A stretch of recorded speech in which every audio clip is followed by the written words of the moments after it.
This week has been pretty insane in terms of general gaming news, but there was a good chunk of PlayStation news out this week, so let's dive into it. First up, some sad news. Sony and Naughty Dog have decided to shut down servers of some classic online multiplayer games. This includes Uncharted 2, 3, and the legendary multiplayer from The Last of Us.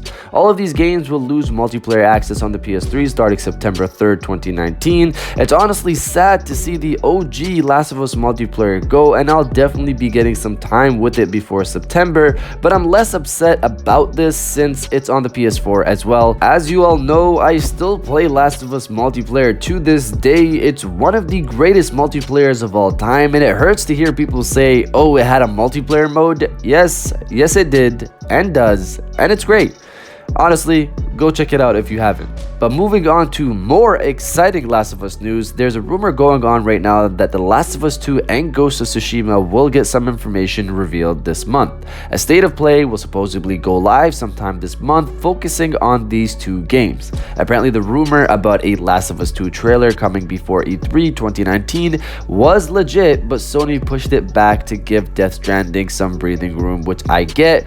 But since we kind of got burnt on the last rumor, unless Sony did actually just push the trailer last minute, let's see how this all plays out. In terms of release dates, early 2019 is pegged for both of these games based on rumors, which is insane. I've already made that statement in my last video that it's interchangeable between Last of Us 2 and Ghost on which will release before the other. As an example, I stated that The Last of Us 2 could release in the first 3 months of 2020 and Ghost could release in the second 3 months, like in June, or the two could be switched. This is mainly because the PS5 at this point is probably most likely dropping in late 2020, so Sony would basically drop the last big PlayStation 4 games, sending it off before the next generation. So 2020, based on these rumors, is going to be a crazy year. Next up in this big week of news, PS4 backwards compatibility. This is something we've talked about many times, covering many patents on this channel. We have another one to look at today, hinting at a backwards compatibility boosting performance of older games capability.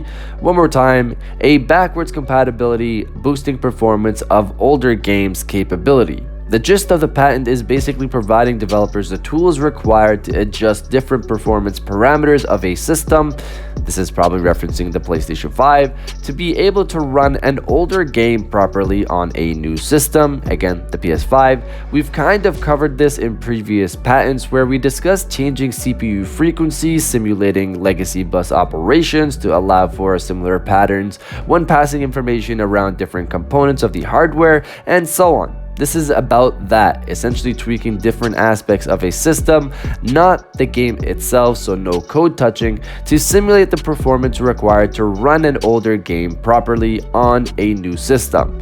But the interesting part of the patent is the boosting. Here's the statement.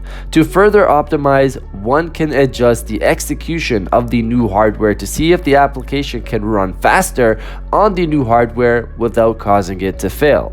Basically hinting at boosting older game performance for new hardware. Many would obviously expect new hardware to run older games better, but this ability of tweaking system performance could bring out things we haven't seen with past attempts at emulation, and I'm curious to see what we get. This patent also again makes it seem as though this could apply to PS1, 2, 3, and PS4 games, but we'll see if Sony changes things in the future, because as of right now, only PS4 backwards compatibility for the PS5 is confirmed. But what are your thoughts? Do you think Sony could provide the capability to emulate games from all past consoles on the PS5? Let me know your thoughts down in the comments below, and if you did enjoy this video, please hit that like button. It really supports the page and I really appreciate it, and subscribe if you're new. I got new videos every Monday, Wednesday, and Friday, and now I'll check you guys out on the next one. And welcome back to the after show. This is the part of the video where we have a little fun down in the comments below. If you're old, welcome back. If you're new, welcome. For today's thing, what I want you guys to do is to body, obliterate, destroy, harass, and incinerate the comment section with "Let me play the classics, please." I'm bringing back the politeness. We kind of had it off for the few episodes, but we had to bring it back for this one. So destroy the comment section with "Let me play the classics, please." If you're one of the people who wants to play more than just PlayStation 4 games, destroy the comment section with that, and I'll definitely heart those comments like I always do, because I appreciate everybody who stays to the end of my videos. And now I'll check you guys out on the next one.